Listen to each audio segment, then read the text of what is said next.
Différents faits divers nous interpellent et nous incitent à la réflexion.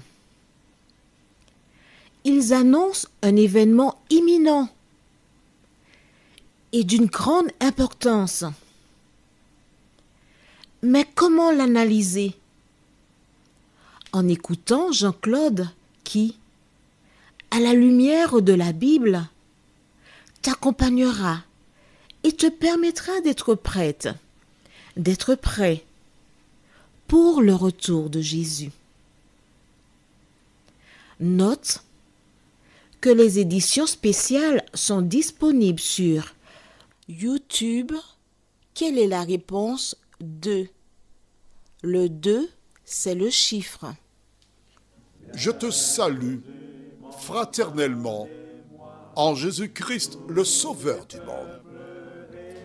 C'est Jean-Claude qui partage avec toi cette nouvelle série qui s'intitule « Découvrir la vérité ». Quel bonheur encore aujourd'hui, mais bien sûr, pour toi et moi, de venir au pied du Créateur des cieux et de la terre et laisser le Saint-Esprit nous éclairer, nous diriger dans toute la vérité. Juste avant de voir que vous avez vendu, prions. Notre Seigneur et notre Dieu, grande est notre joie encore aujourd'hui de venir humblement devant toi afin de grandir et d'avancer sur les traces des pas de nos prédécesseurs. Tandis que nous découvrons la parole, que le Saint-Esprit encore vienne nous conduire dans toute la vérité et que nous puissions jour après jour vivre pour toi, nous t'en prions, au nom de Jésus et pour ta gloire éternelle. Amen. Rappelle-toi, nous avons vu précédemment comment dans le verset 1er du chapitre 45 de Genèse, Joseph, ne pouvant plus se contenir, fit sortir tout le monde. La Bible déclare qu'il poussa un cri si important, puissant, que dans la maison de Pharaon, les gens entendirent Joseph crier. Oh, c'était un événement. Car jusqu'à ce moment, cet homme paisible, tranquille, sans histoire, était connu pour sa douceur. Et quand on a entendu ce cri venant de son domicile, il y avait de quoi être interpellé. Les serviteurs, en laissant la maison, tombèrent, trébuchèrent et se demandaient qu'est-ce qui se passe là. Ils ne comprenaient pas. Et une fois qu'ils sont tous sortis, et je présume que le traducteur qui jusque-là faisait son travail, il a dit à Joseph, moi si je dois sortir, dehors! Et le traducteur est sorti. Bien sûr, il le lui a dit en égyptien. Et voici donc les frères de Joseph qui sont là, qui attendent, qui observent. Mais rappelle-toi, pour que tu comprennes bien ce que nous lisons, je vais lire à nouveau pour toi le verset 3, 45, verset 3. Joseph dit à ses frères, « Je suis Joseph. » Mon père vit-il encore? Mais ses frères ne purent lui répondre car ils étaient troublés en sa présence. Essaye d'imaginer, quand toutes les personnes sont sorties, cet homme qui s'exprimait dans la langue des Égyptiens, qui n'avait jamais dit un mot en hébreu, il dit « Je suis ». Et ses 11 frères présents entendent que l'homme parle leur langue. Et après avoir entendu « Je suis », ils entendent « Joseph ». Ce fut comme une détonation. Les intestins se sont relâchés. Ils commencèrent à le regarder attentivement et découvrir au fur et à mesure des éléments qui rappelaient Joseph. Mais non, mais c'est pas possible. Joseph est mort. Benjamin, le frère de Joseph, le dernier, quand il entend « Je suis Joseph », ses yeux s'écarquillent parce qu'il y a longtemps qu'il n'a pas vu son frère, fils de sa maman.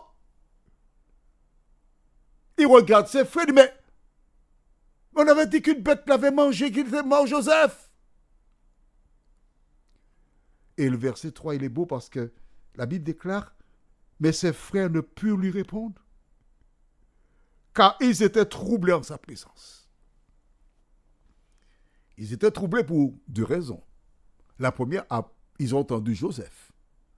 Mais si c'est un petit plaisantin à qui leur frère avait raconté l'histoire et qui cherchait à les effrayer, alors ils sont là. Ils commencent à comprendre pourquoi leur frère avait été jeté en prison. Ils commencent à comprendre, selon eux, pourquoi ils avaient récupéré l'argent à l'entrée de leur sac. Ils commencent à comprendre pourquoi ils étaient menacés d'être mis à mort. Joseph qui est là, il va se venger de nous. Il va nous mettre à mort parce que nous avons été odieux vis-à-vis de lui. La Bible déclare, ton péché te retrouvera. Je puis te certifier que ces hommes, en entendant « Je suis Joseph », ils sont restés sans voix. Mais le plus beau est à venir. La référence que nous lisons aujourd'hui, c'est le verset 4. Genèse 45, au verset 4 déclare « Joseph dit à ses frères, « Approchez-vous de moi. » Et ils s'approchèrent. Il dit, « Je suis Joseph. »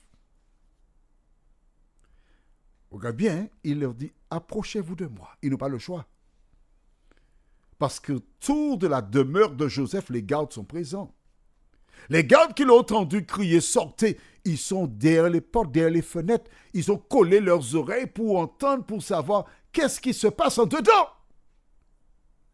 Et quand Joseph dit « Approchez-vous de moi », ils n'ont pas le choix. Hein? Ils s'approchent timidement vers Joseph. Et Joseph reprend là où il s'est arrêté. Au verset 3, il avait dit « Je suis Joseph ». Mais au verset 4, il dit « Je suis Joseph ». D'accord, on a déjà entendu ça. Tu es Joseph, ok. Tu as le prénom comme notre frère qui est mort puisque Judas avait dit il est mort. Mais il ajoute « Votre frère ». Attention. Benjamin entend l'homme qui dirige l'Égypte dire qu'il est son frère, le Joseph qui avait disparu. Mais il ajoute derrière votre frère, il dit quoi? Que vous avez vendu pour être mené en Égypte. Alors là, aucun doute. Ils savent qui est l'homme qui se trouve face à eux. Je suis Joseph, que vous avez vendu pour être mené en Égypte. Mon ami, qui que tu sois, toi qui m'écoutes en cet instant, ne fais pas le mal.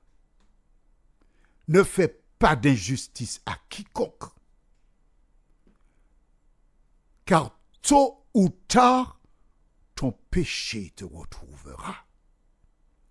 Voici ces hommes. Rappelle-toi, Joseph avait quel âge? 17 ans. Il a galéré pendant 13 ans. Donc, il avait 30 ans quand il devint vice-pharaon. 7 années d'abondance, 37 ans. Et probablement 2 années ou 3 années de famine, on va dire 40 ans. 13 moins 40, tu sais compter? Combien ça fait? Je demande à Marco. Est-ce que Marco sait 13 moins 40? Combien de temps ça fait? Alors, je demande à Marco. On va dire 23 ans. Ouais, 17 et 3. 20 plus 20, 40. 23 ans. 23 ans qu'ils n'ont pas vu Joseph. 23 ans qu'ils doivent maintenant rendre compte de leurs actes. Tu as peut-être fait quelque chose il y a 40 ans, tu penses que tu es à l'abri. Non, ce n'est pas vrai, non. Tôt ou tard, ton péché te retrouvera. Et voici ces hommes.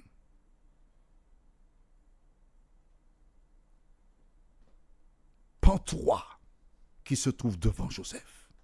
Voici Benjamin qui apprend maintenant des lèvres de son frère Joseph qu'il avait été vendu par ses propres frères. Tu penses bien qu'ils n'ont pas raconté cela, papa? Ah. Et là maintenant, Benjamin, l'information, que fera-t-il de l'information? Quand tu as une information qui est défavorable à l'endroit de quelqu'un, que fais-tu de l'information? Tu vas la raconter aux gens?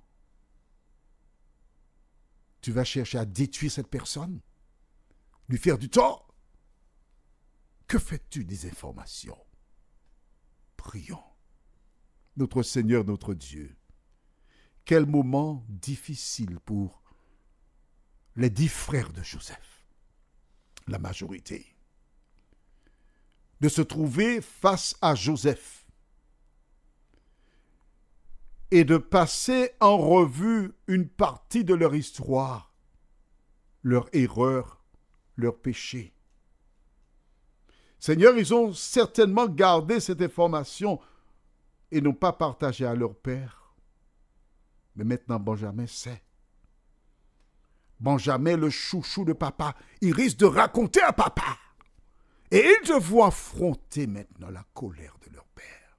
Seigneur, à la lumière de tout ce que nous lisons dans ta parole, que le Saint-Esprit nous aide encore aujourd'hui à appliquer cette parole dans nos cœurs et dans nos vies. Et que nous puissions en tout temps, en toutes circonstances, te louer, te bénir, te laisser transformer nos cœurs et nos vies. Et que nous puissions jour après jour te rendre la gloire qui t'est due. Merci Seigneur pour ton amour. Merci de nous aider à nous débarrasser du péché, nous t'avons prié. Au nom de Jésus, pour ta gloire éternelle. Amen.